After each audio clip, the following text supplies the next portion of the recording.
যেখানে আমি যাই আলহামদুলিল্লাহ যুবকদের ঢল নামে। আলহামদুলিল্লাহ আজকে শুনলাম যে মোট 8টা প্যান্ডেল। কয়টা? এটা হচ্ছে সেন্ট্রাল প্যান্ডেল। ওই 8টা প্যান্ডেলে 8টা প্রজেক্টর দেয়া। 8টা প্যান্ডেলে কি মহিলারা? 6টায় মহিলা আর বাকি 2টায় পুরুষ। আর এটা হচ্ছে সবচেয়ে বড় প্যান্ডেল। আলহামদুলিল্লাহ পড়বেন না? এগুলো হচ্ছে ইসলামের ভিক্টরির সাইন। ভিক্টরি, বিজয়। বিজয় দেয় কে?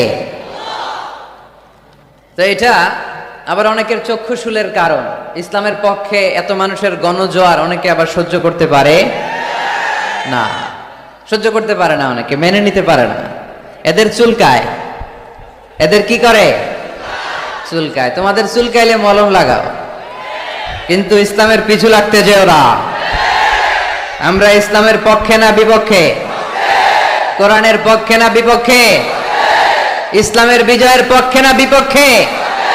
বাংলার জমিনে ইসলামকে আমরা বিজয়ী শক্তি হিসেবে দেখতে চাই কি চাই না? কারা কারা চাই দুহাত তুলে আল্লাহর দেখার।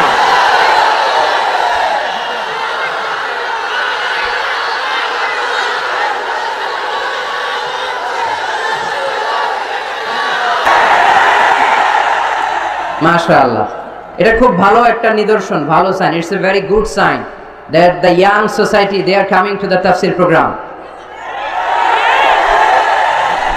এখন ওই গানের কনসার্টে ছেলেপেলারা ততটা যায় না, ঠিক কিনা? বিপিএল এর খেলা দেখতে যায় না, স্টেডিয়াম গুলো ফাঁকা পড়ে থাকে, কিন্তু কোরআনের মাহফিলে লোক জায়গা দেওয়া যায় না। এটা প্রমাণ করে ইসলামের বিজয় এটা অবশ্যম্ভাবী, ঠিক কিনা? আমাদেরকে একটু পরীক্ষা দিতে হবে, স্যাক্রিফাইস করতে হবে, ইসলামের পথে চলতে হবে, আল্লাহর সাহায্যের অপেক্ষায় থাকতে হবে, তাহলেই বিজয় আসবে, ঠিক কিনা? কারণ আমরা বিপদ আপদকে ভয় করি না, আমরা সবর করি। আমরা জানি যে রাত্রি যত গভীর হয় অন্ধকার তমানিসা ভেদ করে শোভে সাদিক হয়।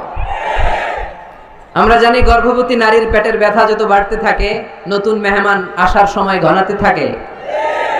আমরা জানি মুমিনের জীবনে বিপদ আপদ পরীক্ষা যত বাড়তে থাকে মুমিনের সুসময় কাছে আসতে থাকে। এজন্য আমরা ভরসা রাখি একজনের উপর, তিনি কে? আমি যুবক ভাইদের প্রতি শুকরিয়া যে আপনারা এসেছেন। কচিকাচা সোনার মণিরা যারা এসেছে তোমাদেরকে শুকরিয়া। মিডিয়ার ভাইরা, অনেক মিডিয়া কর্মী এসেছে, এরাও আমাদের মতো দিন নাই রাত নাই এক জেলা থেকে আরেক জেলায় কোরআনের কথাগুলো যে রেকর্ড করে তারা ছড়িয়ে দেয়, আমরা তাদের জন্য দোয়া করি। আল্লাহর মেহেরবানি যে আমরা শুরু করতে পেরেছি, আর আপনারা অনেকটা ঠান্ডা হয়ে আসছেন। এইখানে কি এই যে মাঝখানে এই জায়গায় ও বসারও জায়গা নেই। আহা আহা,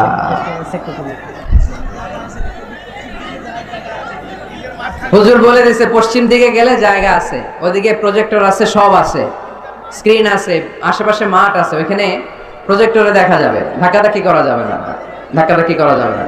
আমি যেই ব্যথা পাইছি বুকে, আমি কথা বলতে কষ্ট হচ্ছে, আমার শ্বাস নিতে কষ্ট হচ্ছে।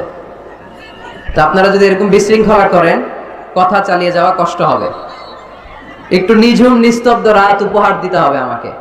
জানি কষ্ট হচ্ছে, বেশি কথা বলবো না, অল্প কয়েক মিনিট। খুতবাতুকুম তাবিলা ওয়া সালাওয়াতুকুম কাসীরা। কিয়ামতের আগে বক্তব্য হবে লম্বা, সালাত হবে খাটো।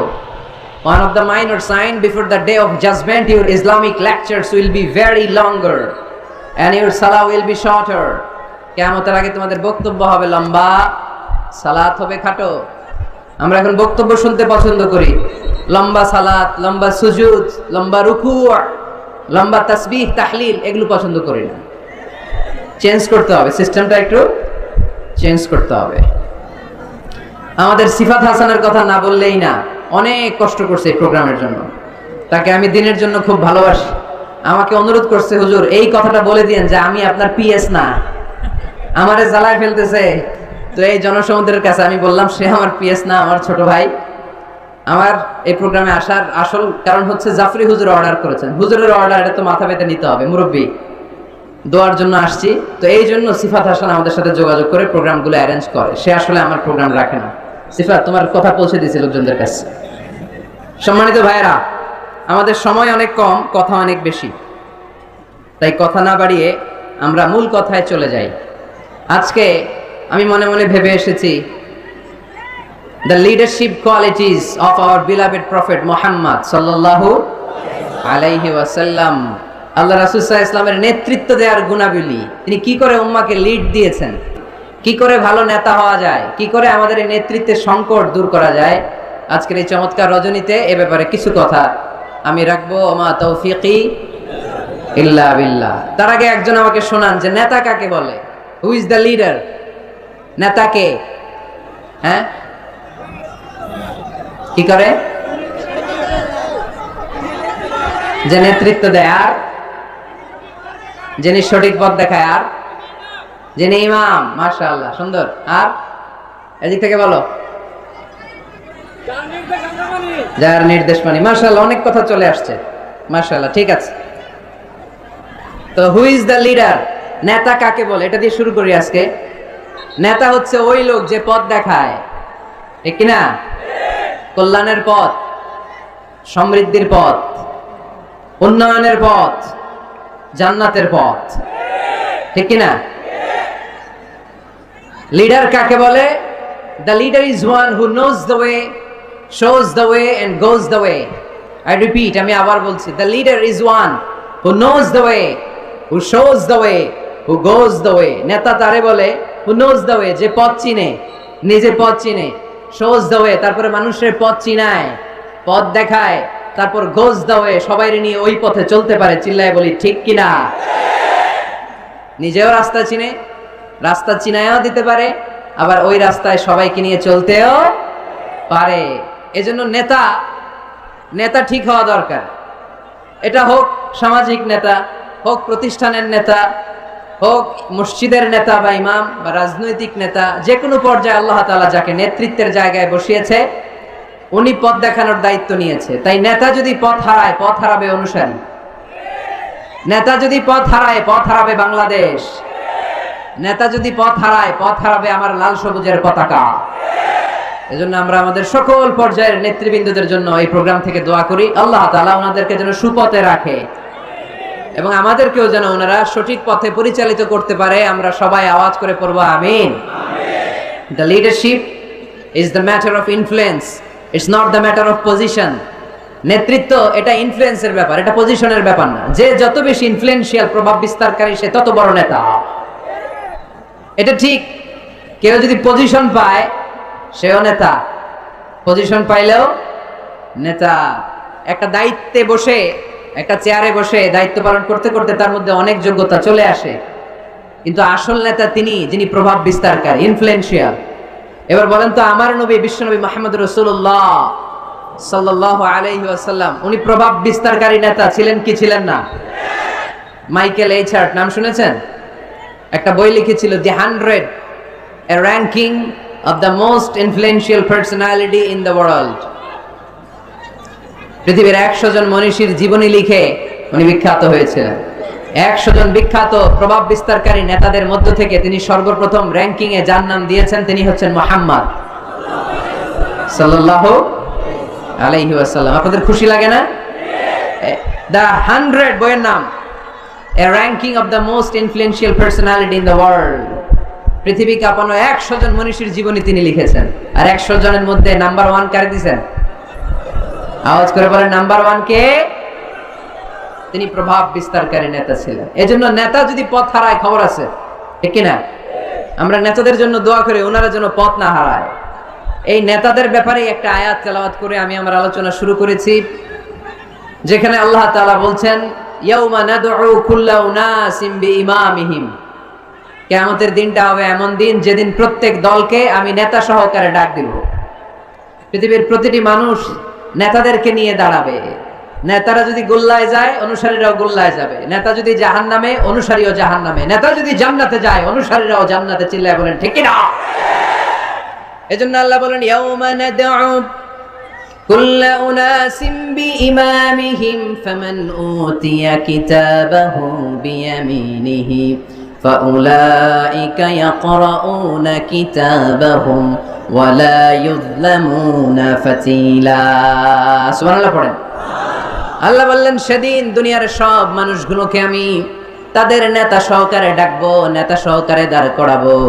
সেদিন যাদেরকে ডান হাতে আমলনামা দেয়া হবে তারা তাদের আমলনামা পড়তে থাকবে, আর সেদিনকার বিচারে কারো প্রতি বিন্দু পরিমাণে জুলুম করা হবে না। সুবহানাল্লাহ পড়েন। তাহলে আপনি কি একা একা দাঁড়াবেন? আপনার সাথে কে দাঁড়াবে? আওয়াজ করে আরো জোরে সবাই মিলে বলেন, নেতা। নেতা দাঁড়াবে, কর্মীরা দাঁড়াবে। এজন্য নেতা নির্বাচনের সময় সাবধান। নেতার অনুসরণ করে যদি কেউ জাহান্নামী হয়, কিয়ামতের দিন সবাই নেতাকে দোষারোপ করবে। ওয়াকালু রাব্বানা ইন্না আতা'না সাদাতানা ওয়া কুবারানা ফাআদাল্লুনাস সাবিলা। সেদিন তারা বলবে, হে আমাদের রব, আমরা আমাদের নেতাদের অনুসরণ করেছিলাম আর নেতারা আমাদেরকে ভুল পথ দেখিয়েছে। আজকে আমাদের আগে নেতাদেরকে আপনি শাস্তি দেন, নেতাদেরকে আগে জাহান্নামে ফেলেন, তারপরে নেতাদের পরে আমরা জাহান্নামে ঢুকবো। এজন্য প্রিয় ভাইরা, নেতা নির্বাচনের সময় সাবধান। যে কোনো নেতা, এটা রাজনৈতিক নেতা হতে হবে নট নেসেসারি, আমাদের সামাজিক কোনো অঙ্গ সংগঠনের নেতা, সামাজিক প্রতিষ্ঠানের নেতা, যে কোনো জায়গায় নেতা বানানোর সময় আমরা সাবধানে থাকবো। এবং নেতা যদি ভুল করে ফেলে, ওনাকে ভদ্রভাবে শুধরে দেয়া, এটাও আমাদের দায়িত্ব। আওয়াজ করে বলতে হবে, ঠিক কিনা? ঠিক। মসজিদের ইমাম সাহেব, উনি মসজিদের নেতা, ঠিক কিনা? আওয়াজ করে বলেন তো, ইমাম মানে কি? আরো জোরে বলেন। ইমাম সাহেব জোহরের সালাতে 2 রাকাতের পরে বসার কথা, ইমাম সাহেব দাঁড়ায় গেছে, কি করবেন? কি করবেন? ইদা নাবা আহাদুকুম শাইউন ফি সালাতিকুম ফালিয়ুসাব্বিহ। পিছন থেকে আমরা সুবহানাল্লাহ পড়বো, ঠিক কিনা? যদি বাংলাদেশে আমরা কি পড়ে ফেলি? আল্লাহু আকবার পড়ে ফেলি, এতে কাজ হয়ে যায়। কাজ হয়ে যায়। ইমাম সাহেব বুঝতে পারে যে সামথিং গানা রং, কোনো কিছু ঝামেলা হচ্ছে, ভুল হয়েছে, উনি শুধরে যায়। কিন্তু আসলে পড়তে হবে সুবহানাল্লাহ, তাসবিহু লিররিজাল ওয়া তাসফিকু লিন-নিসা। ইমাম ভুল করছে, পুরুষরা ধরতে পারলে পড়বে সুবহানাল্লাহ। পিছনের পুরুষ মুক্তাদিরা কেউ ভুল ধরতে পারে নাই, পিছনের মহিলারা ভুল ধরতে পারছে, ওনারাও শুধরে দিতে হবে, ঠিক কিনা? ওনারা কি করবে? এরকম তাসফিক করবে, শুধরে দিতে হবে, ঠিক কিনা? আচ্ছা, ইমাম সাহেব কেরাতে ভুল করলেন, 1 বার 2 বার 3 বার, ইমাম সাহেব বারবার আটকে যায়, করতে পারে না। তখন আমাদের দায়িত্ব কি? তাফতাহু আলাল ইমাম, ইমামকে ছুটাইয়ে দিতে হবে, শুধরে দিতে হবে, ঠিক কিনা? তো মসজিদের ইমাম যদি ভুল করে, মসজিদের নেতা ভুল করলে যদি শুধরে দিতে হয়, সমাজের নেতাও ভুল করলে শুধরে দেওয়ার দরকার আছে না নাই? এটাও শুধরে দিতে হবে নসিহতের মাধ্যমে, সুন্দর পরামর্শের মাধ্যমে। নেতারাও মানুষ, ওনারা ফেরেশতা নন, ওনাদেরও ভুল হয়ে যেতে পারে। নসিহতের মাধ্যমে, সুন্দর পরামর্শের মাধ্যমে নেতাদেরকে শুধরে দিতে হবে, ঠিক কিনা? আমরা আজকে দেখার চেষ্টা করব একজন নেতা হলে কি করতে হয়, নেতার কি কোয়ালিটি লাগে, এবং আমরা একটু সবাই মিলে ক্রস চেক করব, ডাবল চেক করব যে এই গুণগুলো আমার রাসূলের ছিল কিনা। কেমন ভাবে রাসূল সাল্লাল্লাহু আলাইহি ওয়াসাল্লাম এই গুণগুলোর আলোকে আমাদেরকে নেতৃত্ব দিয়েছেন। আমাদের নেতৃত্ব সংকট দূর করার জন্য এগুলোর ব্যাপারে জানার দরকার আছে না নাই? আছে। নেতৃত্ব দিতে হলে সর্বপ্রথম যে কোয়ালিটিটা লাগে সেটা হচ্ছে কাজ করা লাগে। কাজ। কেউ যদি নেতা হইতে চায় তার কি করা লাগবে? আমি প্রশ্ন করলে আমাকে উত্তর করবেন। নেতা হইতে হইলে আগে কি করতে হয়? কাজ। আগে কাজ, পরে নেতা। যে কাজ করে সে নেতা হয়। শুধু বক্তব্য দিলে নেতা হওয়া যায় না, ঠিক কিনা? বক্তব্য সর্বস্ব নেতা কি আমরা চাই? আমরা এমন নেতা চাই যারা কাজ করবে আমাদের জন্য 24 ঘন্টা, যারা আমাদের জন্য মাঠে ময়দানে চলে আসবে, দিন রাত কাজ করে বাংলাদেশকে সোনার বাংলা হিসেবে তারা গড়ে তুলবে। আওয়াজ করে বলেন ঠিক কিনা? তাহলে নেতা হওয়ার জন্য প্রথম যে কোয়ালিটি, বৈশিষ্ট্যের দরকার সেটা হচ্ছে আগে কাজ, পরে নেতা। আমি প্রশ্ন করব, আপনারা আওয়াজ করে উত্তর দিন। আগে কি? সবাই উত্তর দিতে পারেন নাই, আওয়াজ করে বলেন আগে কি? পরে কি? আগে পরে মনে থাকবে? তাহলে নেতৃত্ব দিতে হলে প্রথমে কাজ করতে হয়। প্রথমে যে কোনো কাজ করো না ভাই, যে কোনো কাজ করো, তা যেন হয় সবার চেয়ে সবচেয়ে সুন্দর, ঠিক না? যে কোনো কাজ করো না ভাই, যে কোনো কাজ করো, তা যেন হয় সবার চেয়ে সবচেয়ে সুন্দর। হোক না সেটা পড়া লেখা, রঙের ভাষায় ছবি আঁকা, হোক না সেটা সামান্য কাজ কিংবা মহত্তর, তা যেন হয় সবার চেয়ে সবচেয়ে সুন্দর। যে কোনো কাজ করো না ভাই, যে কোনো কাজ করো, তা যেন হয় সবার চেয়ে সবচেয়ে সুন্দর। ঠিক না? যেটাই করি আমরা ওটার জন্য উইথ প্রফেশনালিজম, সর্বোচ্চ ইফোর্ট দিয়ে যেন আমরা করি। যে করতে পারবে সেই নেতা হবে, সেই নেতা। তাহলে আমরা বুঝলাম আগে কাজ, পরে to serve before to lead. I repeat, আমি আবারও বলছি, to serve before to lead. নেতৃত্ব দেওয়ার আগে আগে কাজ করতে হবে। আরবিতে বলে সাইয়্যিদুল কওমি খাদিমুহুম। জাতির নেতা তো সে হয় যে জাতির খেদমত করে। খেদমত না করে নেতা হওয়া যায়? কাজ না করে নেতা হওয়া যায়? যায় না। এজন্য আগে কাজ। বক্তব্য দিলে চলবে না, ওই নেতা আমরা মানি না। কাজ করে দেখেন আপনি আমাদেরকে। জনগণের জন্য কাজ করেন, দেশের জন্য কাজ করেন, মাটি ও মানুষের জন্য কাজ করেন, then you are our leader. তখন আপনি আমাদের নেতা, আপনার স্থান আমাদের হৃদয়ে। ঠিক কিনা? এবার আসলে আমরা দেখি যে আল্লাহ রাসূল সাল্লাল্লাহু আলাইহি সাল্লাম উনি কাজ করতেন কিনা, উনি কাজ করতেন কিনা, নাকি উনি বসে থাকতেন আর বক্তব্য দিতেন? দেখার দরকার আছে না নাই? শুরুতেই আমরা বলেছি আমরা দেখব লিডারশিপের যে কোয়ালিটিগুলো, এগুলো আল্লাহর হাবিবের জীবনে পাওয়া যায় কিনা কোরআন সুন্নাহর আলোকে আমরা ক্রস চেক করব ইনশাআল্লাহ। পড়েন। আল্লাহর হাবিবের কাছে কোরআনের প্রথম 5 আয়াত নাজিল হলো। আল্লাহর হাবিবের বয়স তখন 40 বছর।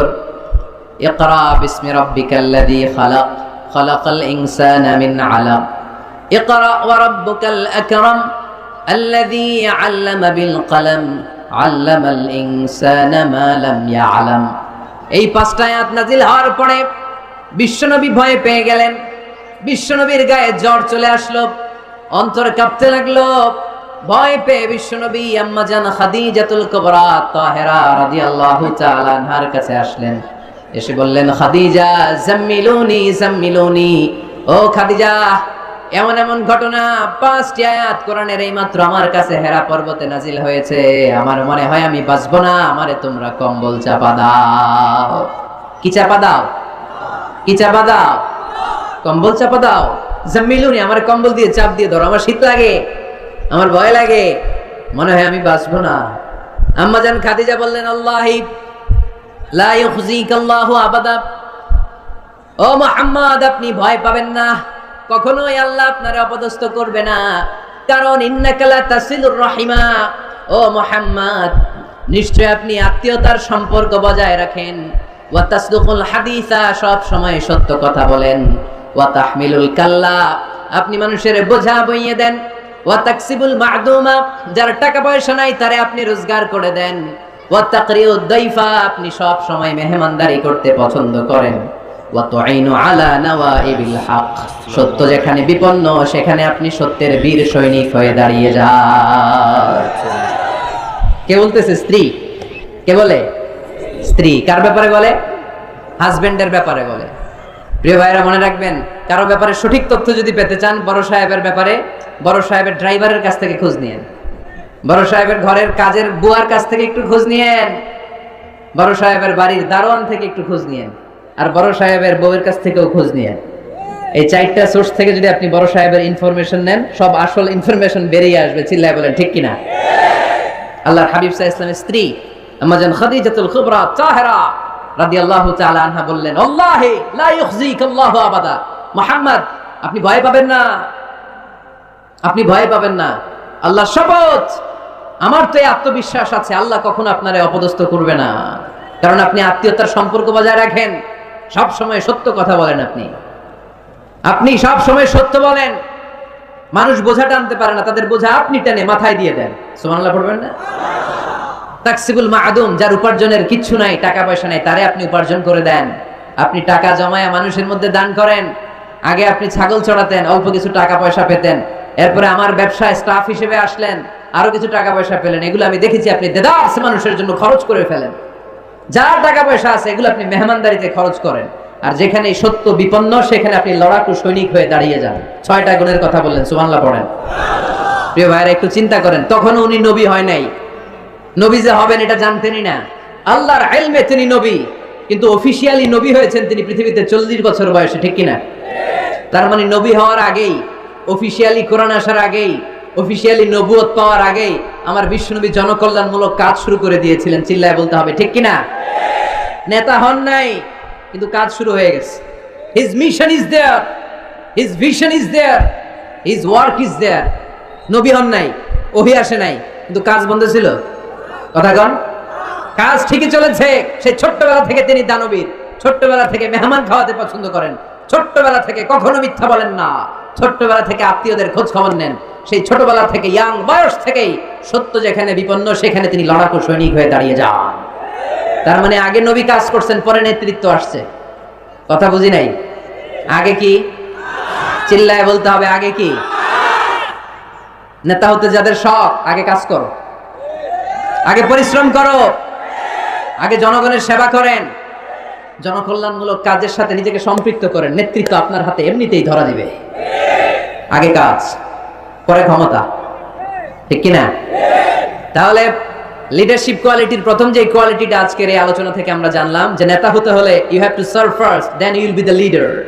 আগে আপনাকে সার্ভিস দিতে হবে, খেদমত করতে হবে। নেতৃত্বের লোভ নিয়ে বসে থাকা যাবে না, আগে কাজ। নেতা হই আর না হই, কাজ আমার চলবে। মাই মিশন ইজ দেয়ার।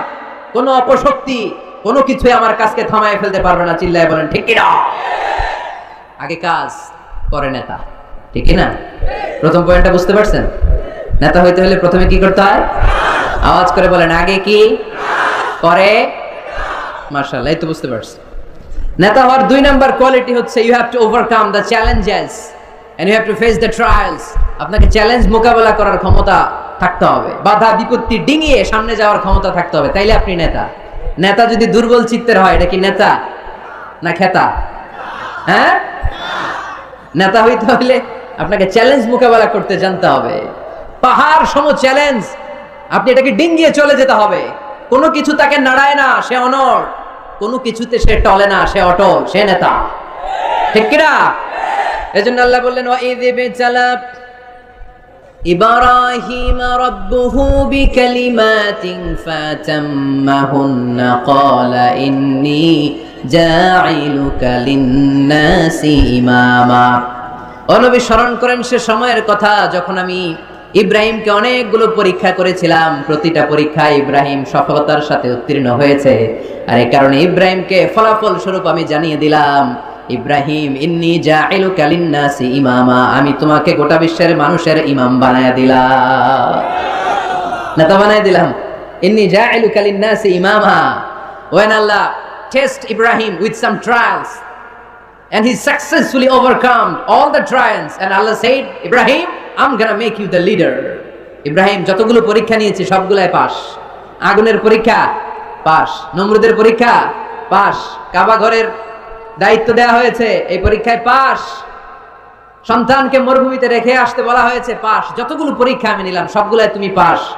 তুমি বাধা বিপত্তি ডিঙিয়ে নিজেকে প্রমাণ করতে সক্ষম হয়েছে। আর ফলাফল স্বরূপ আমার ঘোষণা, ইন্নী জাঈলুকা লিন-নাসি ইমামা, আমি তোমার ইমাম বানায় দিলাম, নেতা বানায় দিলাম। তার মানে নেতা হতে হলে যত ওভারকাম আছে, স্ট্রাগল আছে, চ্যালেঞ্জ আছে, এগুলো ডিঙিয়ে সামনের দিকে আগাতে হয়। নেতা ভয় পাইলে চলে না। চিল্লা এখন ঠিক কিনা? বাধা আসবে, বিপত্তি আসবে, নেতা অটল অনড়, তাহলেই চিনি নেতা। বুঝতে পেরেছেন? এবার আমরা দেখি যে আল্লাহ রাসূল সাল্লাল্লাহু আলাইহি ওয়াসাল্লামের জীবনে বাধা বিপত্তি ছিল কিনা, চ্যালেঞ্জ তিনি ওভারকাম করেছিল কিনা। আপনাদের কি মনে হয়, আমার নবীর জীবনে কোনো বাধা বিপত্তি ছিল না? আওয়াজ শুনে তো মনে হয় ছিল না।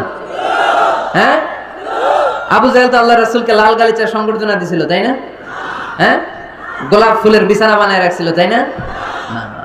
পাহাড় সম চ্যালেঞ্জ ওভারকাম করে তিনি নিজের নেতৃত্বের প্রমাণ দিয়েছেন। নিজেকে প্রমাণ করে করে তিনি সামনের দিকে এগিয়েছেন, ঠিক কিনা?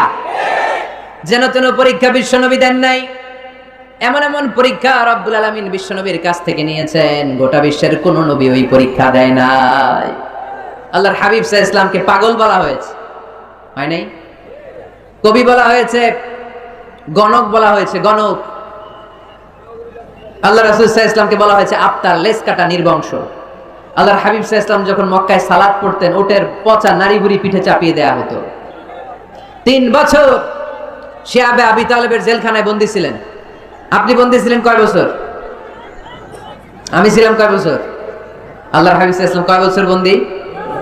এটা অর্থনৈতিক আগ্রাসন, সামাজিক বয়কট। এদের সাথে কারোর বিয়ে হবে না, এদের কাছে কোনো পণ্য বিক্রি করবে না, এদের থেকে কিছু কিনবে না। প্রথম বছর যেহেতু ওনারা ছাগল চড়াতেন, ছাগলের গোশত খেলেন।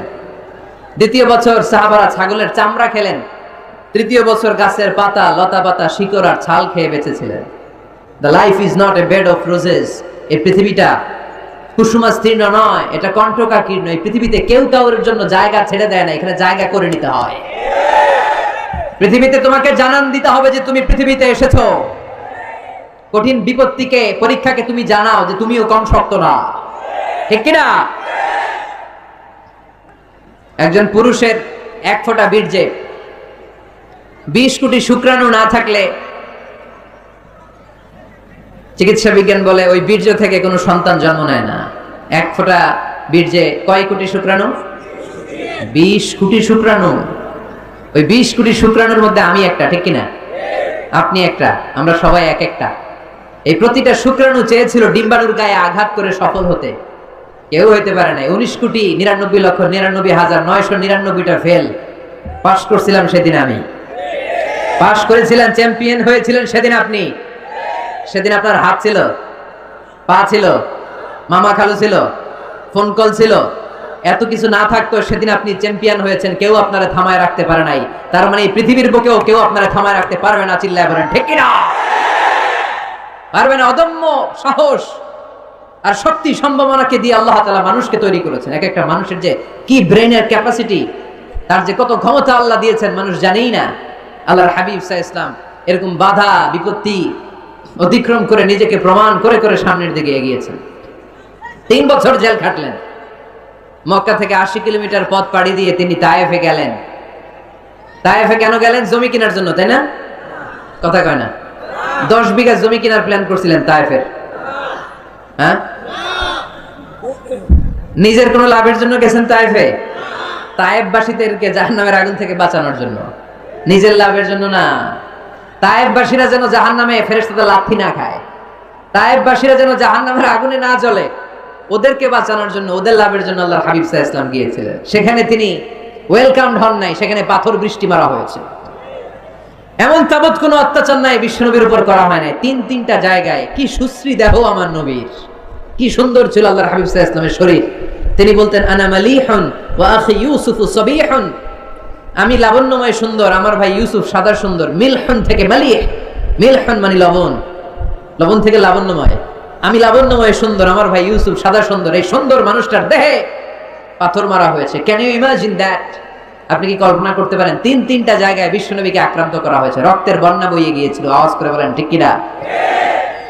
খেয়ে না খেয়ে দিন প্রচারের কাজে নিজেকে দিয়েছ বিলিয়ে, তায়েফের কাফিরেরা চিনল না সে আলো, দুষ্ট ছেলেদের পিছু দিল লেলিয়ে।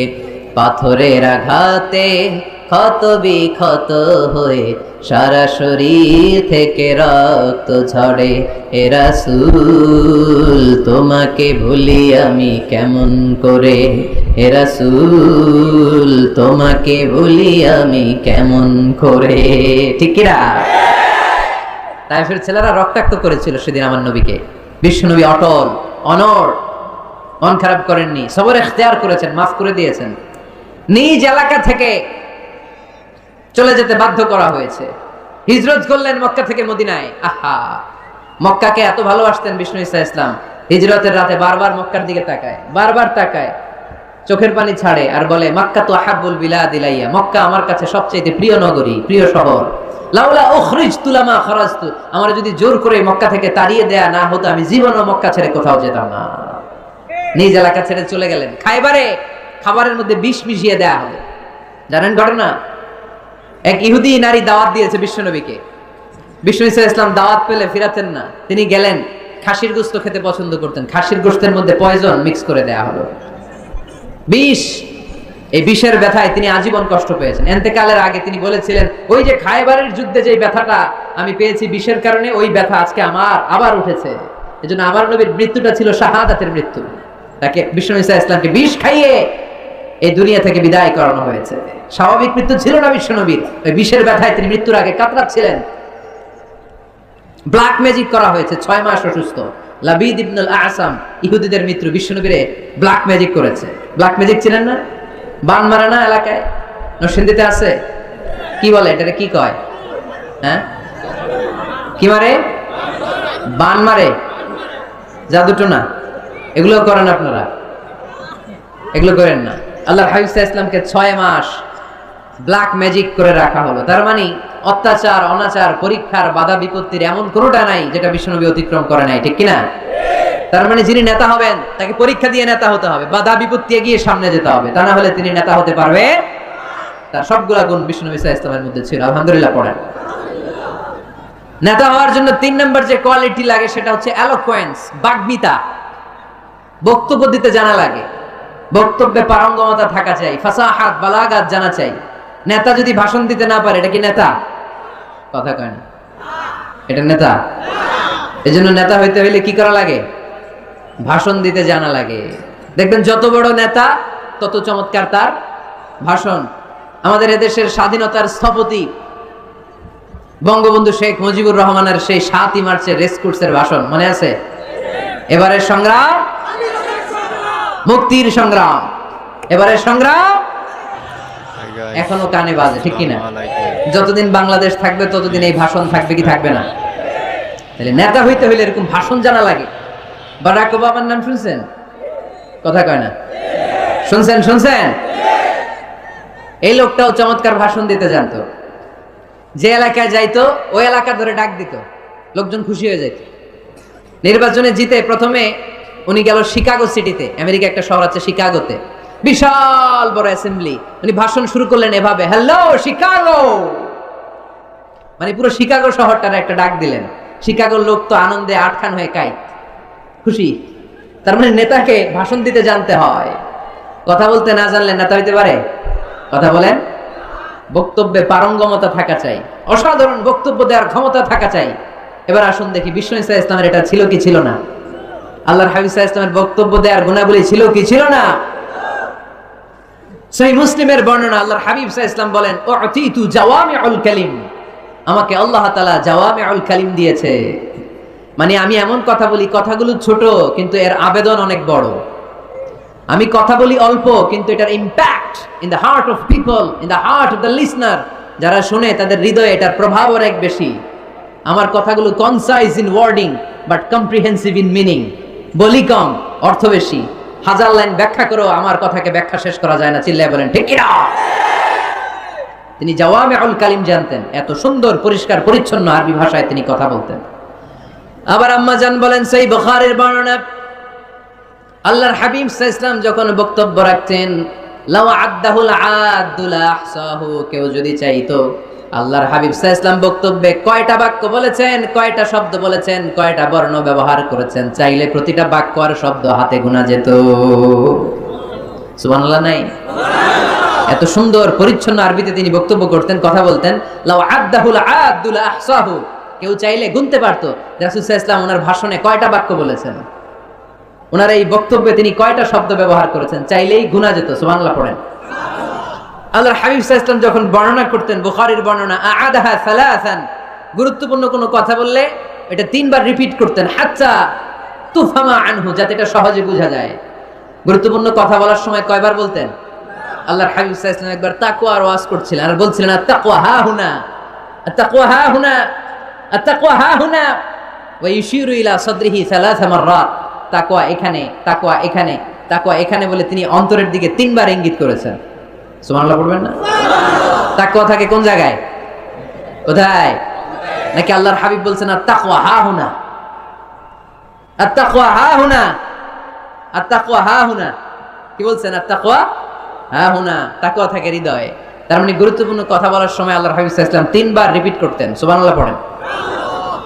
এরপর আম্মা জান আয়েশা রাদিয়াল্লাহু তাআলা আনহা বর্ণনা করেন, বুখারীর বর্ণনা, ইয়াতাকাল্লামু বিকালামিন বাইয়িন ফাসলিন, আল্লাহর হাবিব যখন কথা বলতেন, ইয়াতাকাল্লামু বিকালামিন বাইয়িন, সুস্পষ্ট ভাবে কথা বলতেন, ফাসলিন, থেমে থেমে কথা বলতেন, ইয়াতাহাফফাযুহু মান জালাসা ইলাই, তার আশেপাশে যারা বসে থাকতো চাইলে সবগুলো কথা সহজেই মুখস্থ করে ফেলতে পারতো।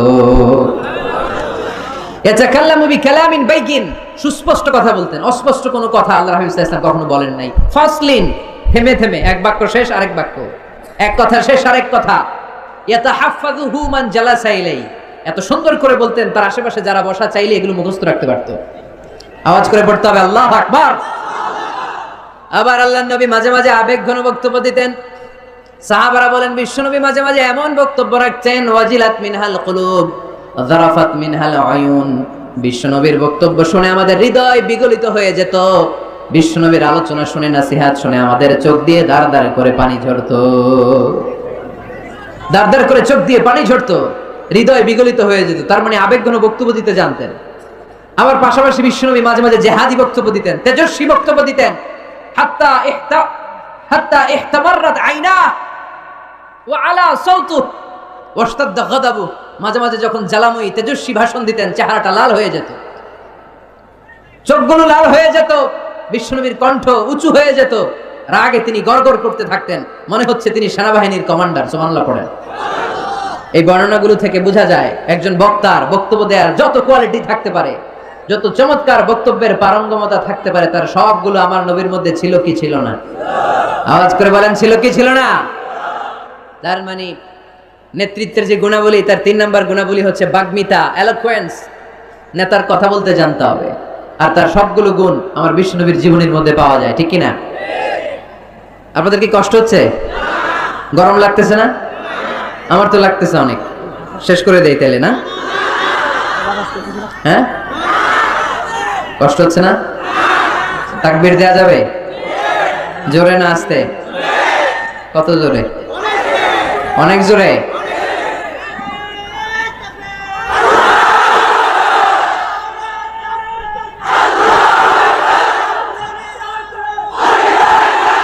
পানি আছে?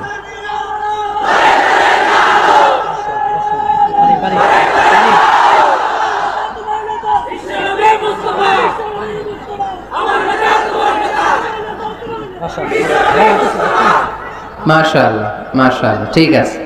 তাহলে আরো কয়েক মিনিট বলা যায় না? আচ্ছা, নেতৃত্ব দেওয়ার 4 নম্বর গুণাবলী হচ্ছে the leader should be broad minded, he shouldn't be the narrow minded. নেতা হইতে হইলে বড় মনের হইতে হবে, কলিজাটা হইতে হবে এত বড়, পুরো দেহটাই হইতে হবে কলিজা। কথা কয় না?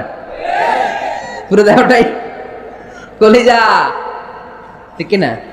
নেতা যদি ন্যারো মাইন্ডেড হয়, এটা কি নেতা? নেতা হতে হবে broad minded. The leader should be accommodative mentalities, নেতার অ্যাকোমোডেট করার মেন্টালিটি হতে হবে। উনি সবার, যেমন আমাদের বাংলাদেশের গণপ্রজাতন্ত্রী বাংলাদেশের প্রধানমন্ত্রী, মাননীয় প্রধানমন্ত্রী শেখ হাসিনা, উনি কি শুধু আওয়ামী লীগের নেতা? কথা কয় না। শুধু বিএনপির নেতা? শুধু জামাত ইসলামের নেতা? জাতীয় পার্টির নেতা? শুধু জাসদের নেতা? উনি কার নেতা? উনি এই বাংলাদেশের 17 কোটি মানুষের নেতা, ঠিক কিনা? আপনি নেতা হইলে আপনি সবার হবেন। আপনি এমপি, আপনার নির্বাচনী এলাকায় যারা আছে আপনি সবার এমপি। আপনি এলাকার পুরুষদের এমপি, এলাকার নারীদের এমপি, এলাকার হিজড়াগুলারও এমপি আপনি, চিল্লা এখন, ঠিক কিনা? আপনি সবার, আপনার হৃদয়টা হইতে হবে এরকম আকাশের মতো বিশাল, সাগরের মতো উদার। নেতা হইতে হইলে ব্রড মাইন্ডেড হইতে হয়, অ্যাকোমোডেটিভ হইতে হয়, তাই না? এবার আসেন দেখি, আমার বিষ্ণু ইসলাম যে নেতা ছিলেন, উনি কি ন্যারো মাইন্ডেড ছিলেন না ব্রড মাইন্ডেড? কথা বোঝে নাই বোধহয়। ব্রড মাইন্ডেড ছিলেন। কত ব্রড মাইন্ডেড?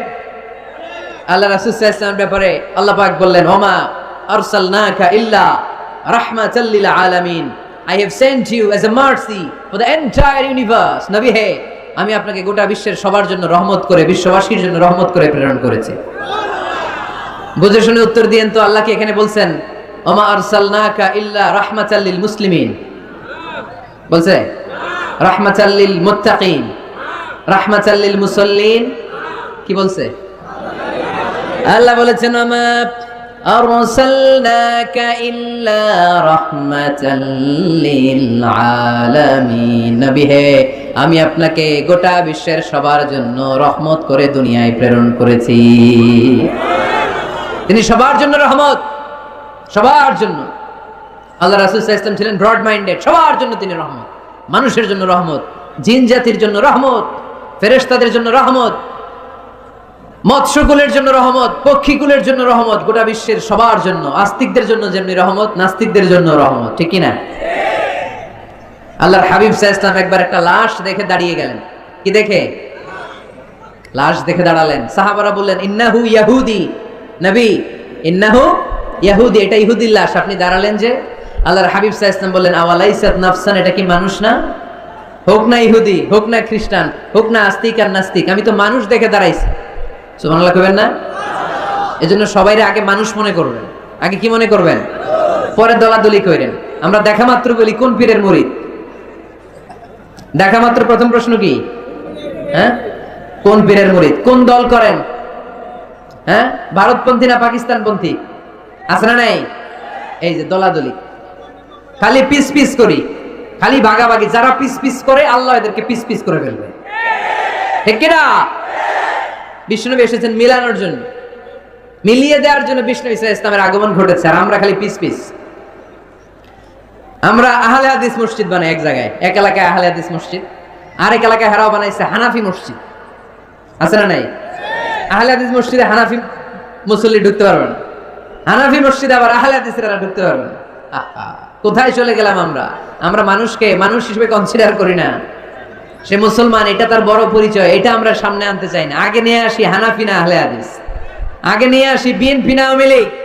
সে যে মানুষ, তার বড় পরিচয়। তারপর সে মুসলিম, সে আমার ভাই, এটা আমরা ভুলে গিয়েছি। আওয়াজ করে বলেন ঠিক কিনা? ভুলে গেছি। আমাদের প্রভু এক, এক নবীর উম্মত, জীবন বিধান এক, ওই শিবানী কোরআন। আমাদের প্রভু এক, এক নবীর উম্মত, জীবন বিধান এক, ওই শিবানী কোরআন। তবে কেন এক হে মুসলমান, একে হও করিয়া হবান।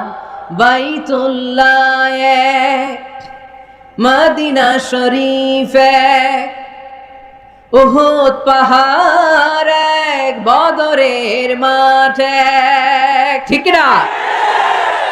বাইতুল্লাহ এক, মদিনা শরীফ এক, উহুদ পাহাড় এক, বদরের মাঠে। একটা তো জীবন আর মরণ তো একটাই, একসাথে মিলে মিশে একটাই প্রাণ। তবে কেন এক হে মুসলমান, একে হও করিয়া হবান। আমাদের প্রভু এক, এক নবীর উম্মত, জীবন বিধান এক, ওই শিবানী কোরআন।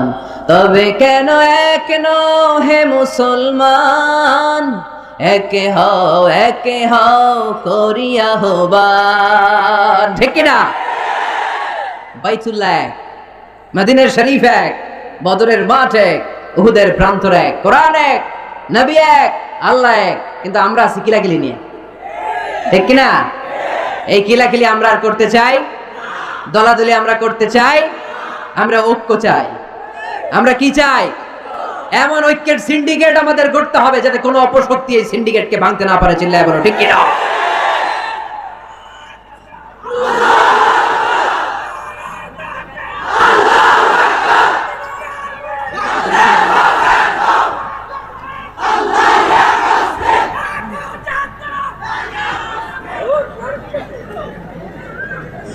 আমরা সবাই এক। আওয়াজ করে বলতে হবে আমরা সবাই কি? আরো জোরে, আমরা সবাই কি? আল্লাহর হাবিব সাল্লাল্লাহু আলাইহি ওয়াসাল্লাম ইহুদির লাশ দেখে দাঁড়ায়। অন্যরা বললেন ইন্নাহু ইয়াহুদি, আপনি যে ইহুদির লাশ দেখে দাঁড়ান। সাহাবী বললেন আওয়ালাইসাত নাফসান, এটা কি মানুষ না? আমি তো মানুষ দেখে দাঁড়িয়েছি। আল্লাহর হাবিব সাল্লাল্লাহু আলাইহি ওয়াসাল্লাম বললেন এটা কি মানুষ না? আমি তো মানুষ দেখে দাঁড়িয়েছি। জাদুল মাআদ ফি হাদি খায়রিল ইবাদ, ইবনুল কাইয়িম আল জাওজিয়ার লেখা আল্লাহ রাসূল সাল্লাল্লাহু আলাইহি ওয়াসাল্লামের বায়োগ্রাফির উপর একটা বই। এই বইতে এবং আসির আল হালাবিয়াতে একটা ঘটনা এসেছে যে আল্লাহর হাবিব সাল্লাল্লাহু আলাইহি ওয়াসাল্লামের সাথে দেখা করার জন্য নাজরান থেকে 60 জন খ্রিস্টান পাদ্রী এসেছিল। কয়জন? আওয়াজ করে বলেন। খ্রিস্টান পাদ্রী। এখন আসার পরে রাসূল সাল্লাল্লাহু আলাইহি ওয়াসাল্লাম ওনাদেরকে নিয়ে কই বসবেন, জায়গা নাই। এক সাহাবী বলে এক কাজ করি, যেহেতু দুপুরবেলা আসছে, পাহাড়ের ছায়া আছে, এই ছায়াতে নিয়ে বসি। আল্লাহর হাবিব বললেন না, এরা খ্রিস্টান মেহমান, আবার পাদ্রী, ওই ধর্মের আলেম, এদের কি বুঝি পাহাড়ের মরুভূমিতে নিয়ে বসা যায়? আরেক সাহাবী বলেন, ইয়া রাসূলুল্লাহ, আমার খেজুর বাগানের সব খেজুর পেড়েছি, এবার খেজুরের পাতাগুলো কাটলে সমস্যা নেই, সব খেজুরের পাতা কেটে বাগান থেকে এনে আমি খেজুর পাতার একটা বিছানা বানায় দেই বড় করে, এটাতে নিয়ে বসে। আল্লাহর হাবিব সাল্লাল্লাহু আলাইহি ওয়াসাল্লাম বলেন, এটা কথা বললা? এরা খ্রিস্টান পাদ্রী, এদেরকে খেজুর পাতার বিছানায় বসানো যায়? কই বসাবো? বলতে বলতে 60 জন খ্রিস্টান পাদ্রী চলে আসছে। আল্লাহর হাবিব সাল্লাল্লাহু আলাইহি ওয়াসাল্লাম উপায় অন্তর না দেখে 60 জন খ্রিস্টান পাদ্রীর জন্য মসজিদে নববীর দরজা খুলে দিয়েছেন। আল্লাহর নবীর মসজিদে খ্রিস্টানরা ঢুকতে পারে। আল্লাহর নবী ইহুদিকে দেখে সম্মানার্থে দাঁড়িয়ে যায়, আর আমাদের হানাফি ভাইরা আহলে হাদিস মসজিদে ঢুকতে পারে না। আমাদের আহলে হাদিস ভাইরা হানাফি মসজিদে ঢুকতে পারে না। এটার নাম ইসলাম নয়, এটার নামই বাড়াবাড়ি। এটাই বাড়াবাড়ি, এটাই বাড়াবাড়ি, এটার নাম ইসলাম না হয়। ইসলাম হচ্ছে ঐক্যের নাম, ইসলাম হচ্ছে ভালোবাসার নাম, ইসলাম হচ্ছে ভ্রাতৃত্বের নাম। এজন্য নেতা হইতে হইলে কলিজা হইতে হবে কত বড়? কত বড়? হাত দিয়ে দেখাও মুসলমান কত বড়? এত বড় কলিজা লাগবে, ব্রড মাইন্ডেড হওয়া লাগবে নেতা, অ্যাকোমোডেটিভ মেন্টালিটির হতে হবে। আল্লাহর হাবিব সাল্লাল্লাহু আলাইহি ওয়াসাল্লাম সব সময় অ্যাকোমোডেটিভ মেন্টালিটির ছিলেন, সবাইকে অ্যাকোমোডেট করতেন, দলাদলি নাই। আজকের এই মাহফিলে আওয়ামী লীগের নেতারা আছে না নাই? বিএনপির ভাইয়েরা আছে না নাই? জামাত ইসলাম আছে না নাই? জাতীয় পার্টি আছে না নাই? পীরের মুরিদ আছে না নাই? তাবলীগের ভাইয়েরা আছে না নাই? হানাফি আছে, আহলে হাদিস আছে, সবাই আছে, কোনো দলাদলি নাই। All are welcome in our তাফসীর program. You all are welcome in our Islam. এজন্য অনেক হিন্দু ভাইরাও আমাদের তাফসীর প্রোগ্রামে আসে, ঠিক কিনা? হিন্দু ভাইরা আসে, সবার জন্য আমাদের দিল দড়িয়া, আমাদের হৃদয় ওপেন, কারণ আমরা রাহমাতাল লিল আলামিনের অনুসারী। আমাদের সেলিব্রিটি হচ্ছে রাহমাতাল লিল আলামিন। আমরা যাকে অনুসরণ করি তিনি রাহমাতাল লিল আলামিন। তিনি আলাদা কোনো বর্ণের নবী নন, জাতিগোষ্ঠীর নবী নন, কোনো আলাদা সম্প্রদায়ের নবী নন। তিনি রাহমাতাল লিল আলামিন, গোটা বিশ্বের জন্য তিনি রহমত। চিল্লায় বলো ঠিক কিনা? তিনি সবার নবী। যেখানেই মানবতা বিপন্ন সেখানেই তিনি ছুটে যেতেন, যেখানেই মানুষ অত্যাচারিত সেখানেই তিনি দাঁড়াতেন। তিনি ছিলেন মেহনতি মানুষের বন্ধু। বয়স আল্লাহর হাবিব সাল্লাল্লাহু আলাইহি ওয়াসাল্লামের 20 বছর। কয় বছর? সবাই বলেন না, কয় বছর? 20 বছর। ইয়ামানের এক লোক ব্যবসায়িক পণ্য এনে মদিনায় মক্কায় বিক্রি করলো। মক্কার এক ব্যবসায়ী তার কাছ থেকে পণ্য কিনে টাকা দিতে চায় না। সে টাকা চাইলে সে বলে, আমি মক্কার লোক, এটা আমার এলাকা, আমার দাপট, টাকা দিব না, কি করবি? ইয়ামানের লোকটা কান্না জোড়ে দিল, কে আছে আমারে সাহায্য করার? আল্লাহর হাবিব সাল্লাল্লাহু আলাইহি ওয়াসাল্লাম এই দৃশ্য দেখে মাজলুমদের পক্ষ নেওয়ার জন্য একটা শপথ করলেন। এই শপথটার নাম হচ্ছে হালাফুল ফুদুল। শপথটার নাম কি? হালাফুল ফুদুল, যেটা আমরা বাংলাদেশে বলি, কি বলি? হেলফুল ফুজুল। নরসিংদীতে এরকম আছে না নাই? হেলফুল ফুজুল নামে কোনো সংগঠন করেন নাই আপনারা? আছে না? মাশাআল্লাহ, এই যারা করছে আছে। আল্লাহর হাবিব সাল্লাল্লাহু আলাইহি ওয়াসাল্লাম হালাফুল ফুদুল করেছেন, হাতে হাত রেখে শপথ করলেন যে মক্কার জমিনে কোনো টেন্ডারবাজি চলবে না, কোনো চাঁদাবাজি চলবে না, কোনো অন্যায় চলবে না, দুর্বলের উপর সবলের অত্যাচার চলবে না। যারাই মাজলুম হবে হাতে হাত রেখে আমরা তাদের সাথে দাঁড়িয়ে যাব। এরকম টেন্ডারবাজি বন্ধ করার দরকার আছে না নাই? চাঁদাবাজি বন্ধের দরকার আছে না নাই? ক্যাসিনো বিজনেস থামায় দেওয়ার দরকার আছে না নাই? মাদক আর সন্ত্রাসকে রুখে দাঁড়ানোর দরকার আছে না? ইসলাম সবসময় জঙ্গিবাদের বিরুদ্ধে, ইসলাম সবসময় মাদকের বিরুদ্ধে, ইসলাম সবসময় কট্টরপন্থার বিরুদ্ধে, ইসলাম সবসময় শান্তির পক্ষে, ঠিক কিনা? ইসলাম আর জঙ্গিবাদ কি এক? জেহাদ আর জঙ্গিবাদ কি এক? আরে জেহাদ হচ্ছে জঙ্গিবাদকে কবর দেওয়ার জন্য আল্লাহ পাঠিয়েছে। চিল্লায় বলেন ঠিক কিনা? যারা হকের বিপক্ষে, যারা মানুষের কষ্টের কারণ হয়, যারা জুলুমবাজ, এরা হচ্ছে জঙ্গি। আর যারা সত্যের পক্ষে এরা মুজাহিদ, ঠিক কিনা? এইখানে যারা আসছে আজকের মাহফিলকে সফল করেছে, এরা প্রত্যেকে এক একটা মুজাহিদ, ঠিক কিনা? আর যারা মাহফিল বন্ধ করতে চায়, কোরআনের আওয়াজকে থামায় দিতে চায়, এরাই হলো আসল জঙ্গি। এরাই জঙ্গি।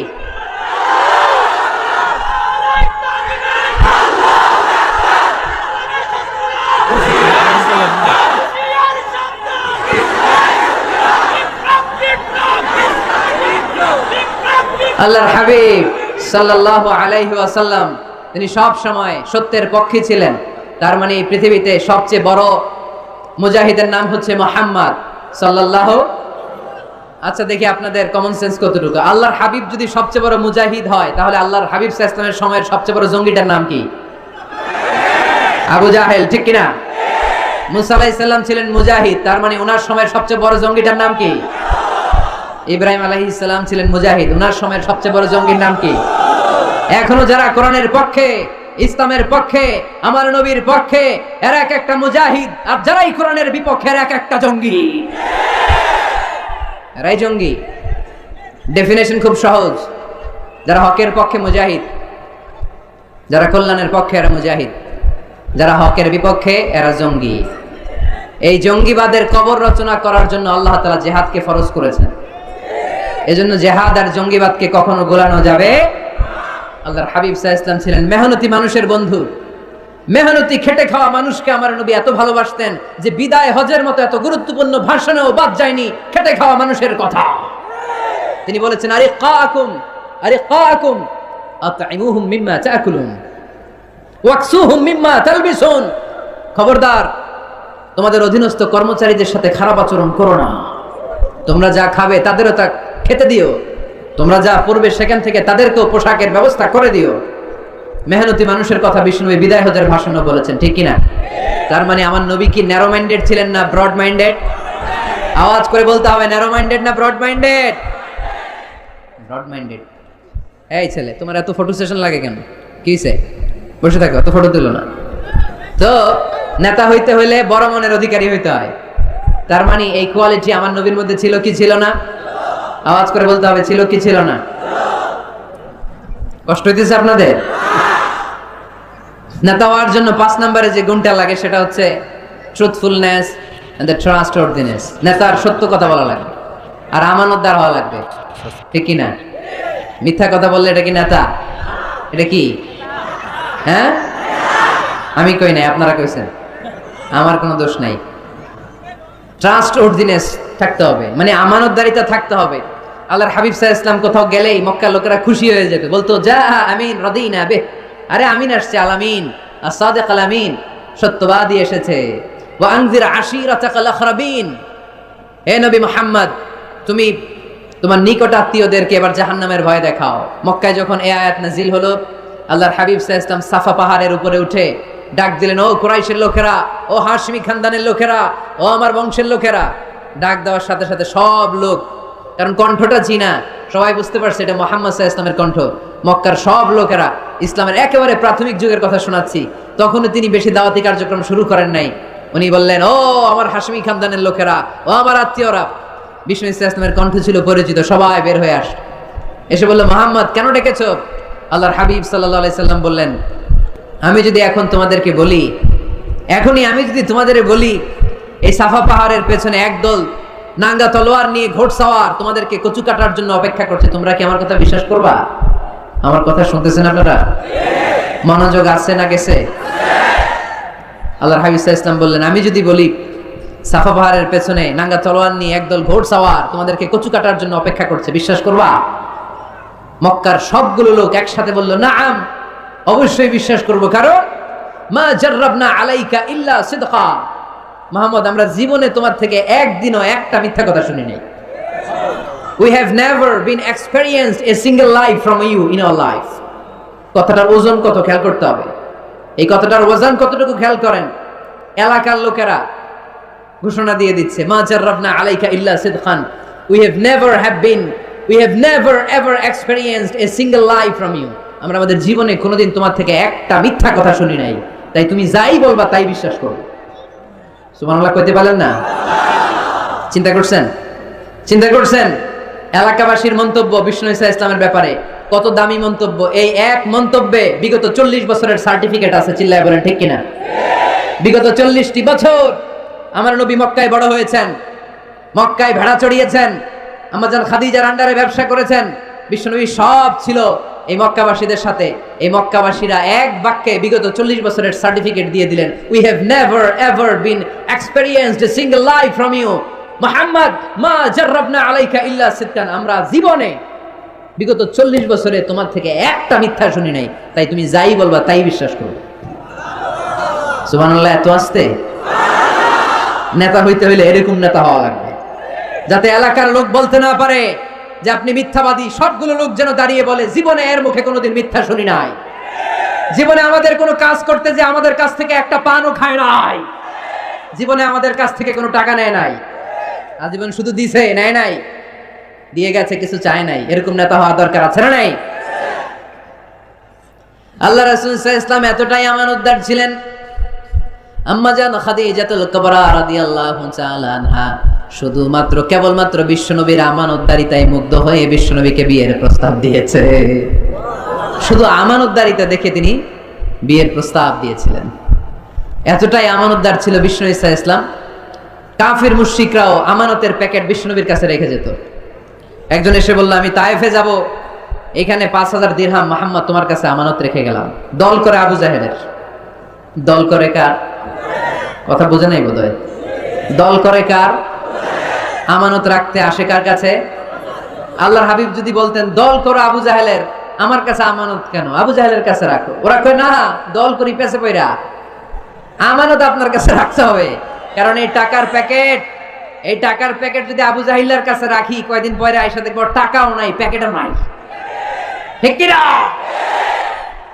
কি বড় আমানতদার ছিলেন বিষ্ণু ইসলাম। আহা, আমানতের মাল দিয়ে বিষ্ণুনবীর ঘর বোঝাই করা ছিল। আল্লাহর হাবিব যে রাতে মক্কা থেকে মদিনায় হিজরত করতে যাবেন, ওই রাতে এই আমানতের সম্পদগুলো বুঝিয়ে দেওয়ার জন্য চাচাতো ভাই আলী রাদিয়াল্লাহু তাআলা আনহুকে ডেকে অ্যাপয়েন্টমেন্ট দিয়েছেন যে আলী, আমি তো চলে যাচ্ছি আমার জন্মভূমি মক্কা ছেড়ে মদিনায়, এই আমানতের সম্পদগুলো তোমার দায়িত্বে, তুমি বুঝাইয়ে দেবা। সাইয়েদনা আলী রাদিয়াল্লাহু তাআলা আনহু বলেন, একদিন নয়, 2 দিন নয়, এই আমানতের মালামালগুলো মক্কার লোকদের কাছে পৌঁছাতে আমার 3 দিন সময় লেগেছে। সুবহানাল্লাহ কইতে পারলেন না? টানা 3 দিন সময় নিয়ে তিনি আমানতের সম্পদ বুঝিয়ে দিয়েছেন। এজন্য বিষ্ণু বলেছেন, ইদা দুগিয়াতিল আমানাতু ফান্তাযিরি সাআ। সহিহ বুখারীর বর্ণনা, যখন আমানতের খেয়ানত হয়ে যাবে তখন কিয়ামত হয়ে যাবে। এখন আমানতের খেয়ানত আছে না নাই? সাহাবারা বললেন, ইয়া রাসূলুল্লাহ কাইফা ইদাআতুহা, কেমন করে আমানতের খেয়ানত হয়? বিশ্বনবী বললেন, ইদা উসিদাল আমরু ইলা গায়রি আহলিহি ফান্তাযিরি সাআ। যে লোক যেই চেয়ারে বসার যোগ্য নয়, তারে যখন ওই চেয়ারে বসিয়ে দেয়া হবে তখন কিয়ামত হয়ে যাবে। যে যেটার যোগ্য না, আরে ওই দায়িত্ব দিলে, ওই জায়গায় বসাইলে ঝামেলা আছে না নাই? আমি কোরআনের আয়াত তেলাওয়াত করতে পারি না, আমি হাদিস জানি না, আমি ফিকহ শাস্ত্র জানি না, আমারে বানাইছেন প্রধান বক্তা, যদি এমন হয় তাহলে এটা আমানতের খেয়ানত না? একজনের যোগ্যতা নাই, আরে আপনি বড় দায়িত্ব দিয়ে দিয়েছেন, এটা আমানতের খেয়ানত কিনা? কথা বলেন। কেরাত পড়তে পারে না, শুদ্ধ কেরাত জানে না, বানাইছেন মসজিদের ইমাম, এটা আমানতের খেয়ানত হয়েছে না? যেই লোক যেই চেয়ারে বসার যোগ্য না, তারে যদি ওই চেয়ারে বসায় দেন, আমানতের খেয়ানত হয়ে যাবে। আর যখনই আমানতের খেয়ানত শুরু হয়ে যাবে তখনই কিয়ামত হয়ে যাবে। চিল্লায় বলেন ঠিক কি না? তাহলে নেতা হইতে চাইলে সত্যবাদী হন, নেতা হইতে চাইলে আমানতদার হন, বিশ্বনবীর মতো। কার মতো? কার মতো? কথা বুঝতে পারছেন? আরো শুনবেন? হ্যাঁ, হুজুর শেষ করে দেই নাকি? কষ্ট পাচ্ছে। যেই পরিমাণে লোক, যেই পরিমাণে এখানে 8টা প্রজেক্ট হলো, ওইখানে লক্ষ লক্ষ লোক, আপনারা সেফলি এক্সিট করতেও 1 ঘন্টা লাগবে। থামেন থামেন।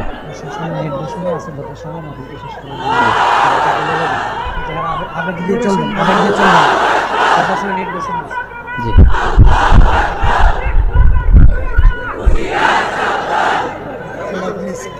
মাশাআল্লাহ, ঠিক আছে ঠিক আছে। আর বাকি 5টা পয়েন্ট আমি 5 মিনিটের মধ্যে বলে দিচ্ছি। মনোযোগ থাকতে হবে, খরগোশের কানের মতো কান খাড়া করে দিকে দিতে হবে, আওয়াজ করা যাবে না। নেতা হইতে হলে কর্মীর পালস বুঝা লাগে। 6 number point, you have to have good interaction with your follower. আপনার you have to have good interaction with your follower. নেতা যিনি, তিনি কর্মীদের সাথে ভালো ইন্টারাকশন থাকতে হবে। কর্মী কয় একটা, নেতা কয় আর একটা, আসলে নাই? কথা বলেন না। You have to revise your followers' suggestion in decision making process. গুরুত্বপূর্ণ বিষয়ে সিদ্ধান্ত নিতে হলে নেতার উচিত কর্মীদের পালসকে রিভাইজ করা। কর্মী কি সাজেশন দিয়েছে দেখার দরকার আছে না নাই? এজন্য আল্লাহ বলেন, ওয়াশাবিরহুম ফিল আমরি ফাইদা আযামতা ফাতাওয়াক্কাল আলাল্লাহ। গুরুত্বপূর্ণ কোন বিষয়ে যখন সিদ্ধান্ত নিবা তখন সবার সাথে পরামর্শ করে নিও। যখন সিদ্ধান্ত নিয়ে ফেলবা তখন তাওয়াক্কুল করবা কার উপর? বদরের ময়দানে আল্লাহর হাবিব সাল্লাল্লাহু আলাইহি ওয়াসাল্লাম বললেন, এখানে তাবু গাড়ো। কোন জায়গায়? এখানে হাব্বাব ইবনে মুনজির রাদিয়াল্লাহু তাআলা আনহু বলেন, ইয়া রাসূলুল্লাহ আমানজিলান আনজালাহুল্লাহ লাইসা লানা আন নাতাকদ্দামাহু আও নাতাআখারা। ইয়া রাসূলুল্লাহ, আপনি যে তাবু গাড়তে বললেন, এটা কি আল্লাহর পক্ষ থেকে নির্দেশ না আপনার নিজের ইচ্ছা মতো?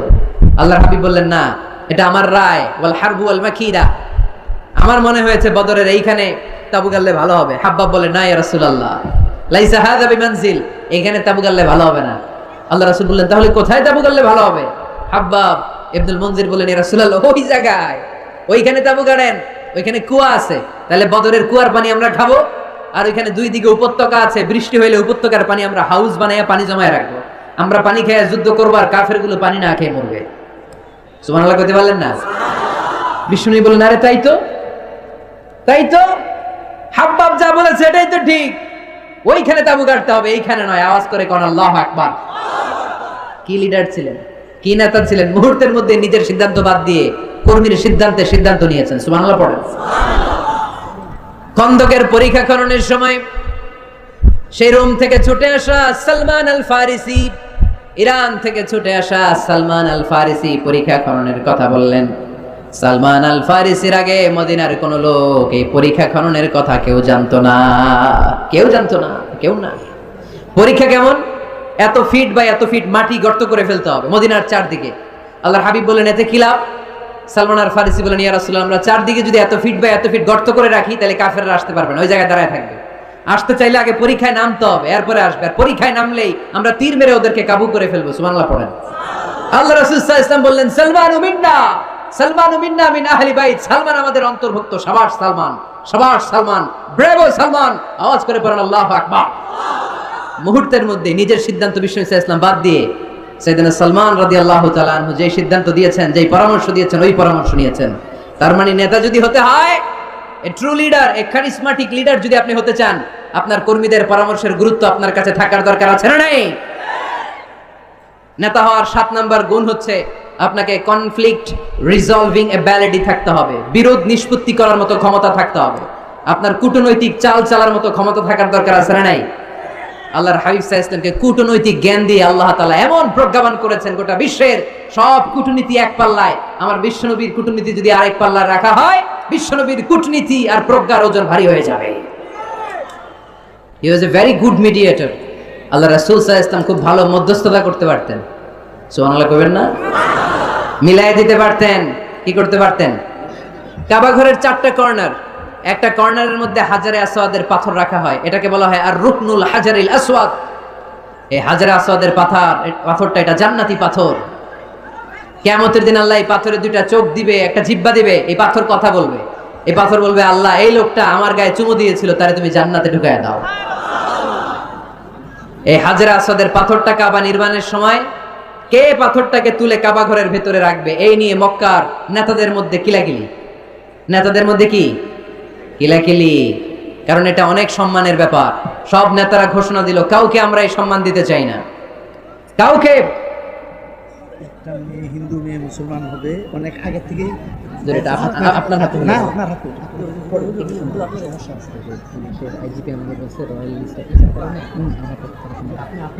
আচ্ছা ঠিক আছে, এইখানেই হবো, আর নিয়ে আসা। জি ইনশাআল্লাহ। এজন্য হাজরে আসওয়াদের পাথরটা অনেক সম্মানের পাথর। হুজুর 5 মিনিটের মধ্যে শেষ করব, 5 মিনিটে। জি,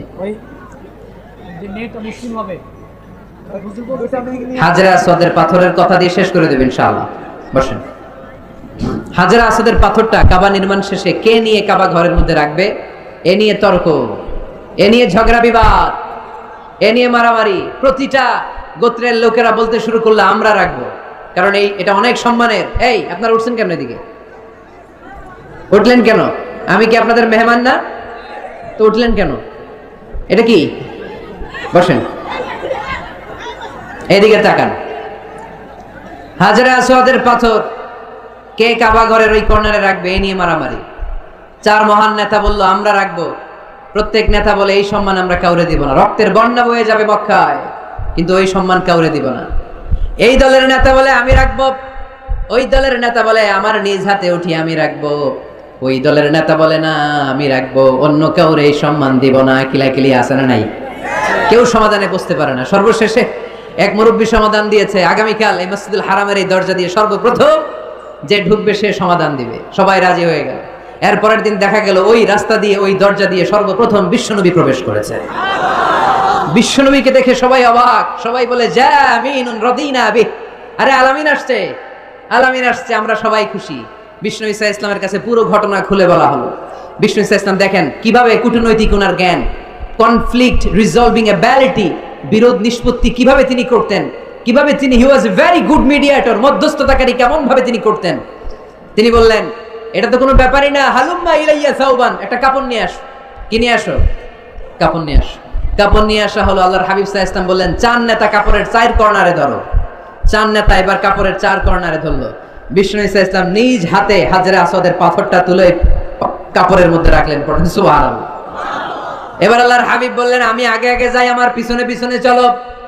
আল্লাহর হাবিবকে ফলো করে চার মহান নেতা কাপড়ের কর্নার ধরে ধরে হাজরে আসওয়াদ পাথরটাকে বহন করে কাবা পর্যন্ত নিয়ে গেলেন।